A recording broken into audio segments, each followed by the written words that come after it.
Welcome everyone to today's Explainer. I am Dr. Nagsan S. Bansad, and today we're doing something a little bit different. We are actually cracking open my meticulously prepared, handwritten research notebook to explore the fascinating, ever-evolving world of machine learning. So get your own notebooks ready because we have a ton of incredible ground to cover today. Here is our syllabus for this session. We'll be moving through introduction, learning paradigms, regression, classification, and finally, decision trees and ensembles. All right, Section 1, Introduction to Machine Learning. Let's get right into it. Now, consider this a highly important margin note for your research. In traditional programming, you feed a computer the input and the logic to get your output, right?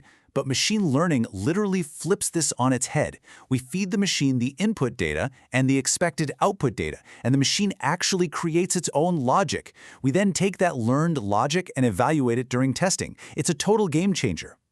And you know, this massive paradigm shift was perfectly captured way back in 1959 by AI pioneer Arthur Samuel. He defined machine learning as a field of study that gives computers the capability to learn without being explicitly programmed. Instead of us agonizing over hard-coding every single rule, we allow a model, our hypothesis, to learn specific representations directly from the data itself. Moving on to Section 2, the 3 learning paradigms. Intuitively, you can imagine these paradigms sort of like different schooling styles. Think of supervised learning as a student guided by a teacher at both home and school. The algorithm uses a fully labeled dataset where both inputs and the expected outputs are perfectly known. Unsupervised learning, on the other hand, is like a student figuring out a complex concept entirely alone. They have to rely on finding hidden patterns, similarities, and groupings in completely unlabeled data. But hey, how do we handle real-world constraints? Hand-labeling data is incredibly expensive and time-consuming, so we often rely on a brilliant middle ground called semi-supervised learning. Here, a very small set of labeled data trains a model to generate what we call pseudo-labels for a massive pile of unlabeled data. After that, the model is retrained using both data sets together. It's an absolutely incredibly efficient approach for modern pipelines. Section 3, Regression, Predicting Continuous Values. We'll start things off with simple linear regression. Basically, this statistical measurement attempts to determine the strength of the relationship between a single dependent variable, which is the outcome we want to predict, and a single independent variable, the specific factor we're using to make that prediction.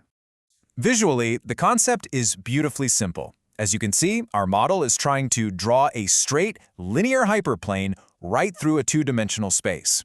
The ultimate goal here? Position this line as close to all our actual data points as humanly or computationally possible, effectively minimizing the error between our predicted values and the actual observed values. Let's ground this in a practical example, shall we? Take a look at this tabular data set. If we wanted to build a simple linear regression model here, we might want to predict the continuous target variable, in this case, CO2 emissions, using just one independent feature. Here, that feature would be the engine size. Now, while a straight line works okay for simple data, like predicting CO2 from engine size on the left, you'll notice on the right that real-world data is almost never perfectly straight. That's where polynomial regression comes in. It allows us to fit a curved, non-linear relationship to our data by raising our independent variables to an nth degree. Technically, it's a special case of multiple linear regression, but it gives us a vastly better fit for complex curves. And speaking of multiple linear regression, when we want to predict an outcome based on two or more variables, say using both engine size and the number of cylinders to predict those CO2 emissions, we use this expanded formula. Notice how the equation simply adds new coefficients for every single new independent explanatory variable we introduce. Pretty elegant, right? Of course, every regression model has its own pros and cons. Take support vector regression, for instance. It's highly adaptable and fantastic for nonlinear problems without being skewed heavily by outliers. However, it strictly requires feature scaling to work properly. As researchers, deeply understanding these mathematical trade-offs is absolutely essential. All right, Section 4, Classification, Categorizing the World. This is the exact task we use when we need to predict discrete labels, like determining whether an incoming email is spam or if a medical tumor is benign. For binary classification, we very often rely on logistic regression. But here's the catch. We can't just use a straight line. Instead, we transform our linear equation using a logistic or sigmoid function. What this does is gracefully squash our real number output into a strict probability between 0 and 1. If that probability lands at 0.5 or higher, we confidently predict class 1. If it's less, we predict class 0. This creates a beautifully clean decision boundary. The crucial takeaway here is that you have multiple tools in your classification toolkit. Two other incredibly powerful classifiers are support vector machines, which map data to high-dimensional spaces to draw geometric hyperplanes between classes. Then there's naive Bayes. It's a probabilistic model based on Bayes' theorem that makes the somewhat naive assumption that all features, like say temperature and humidity when deciding whether to play golf, are completely independent of one another. Finally, Section 5, Decision Trees and Ensembles.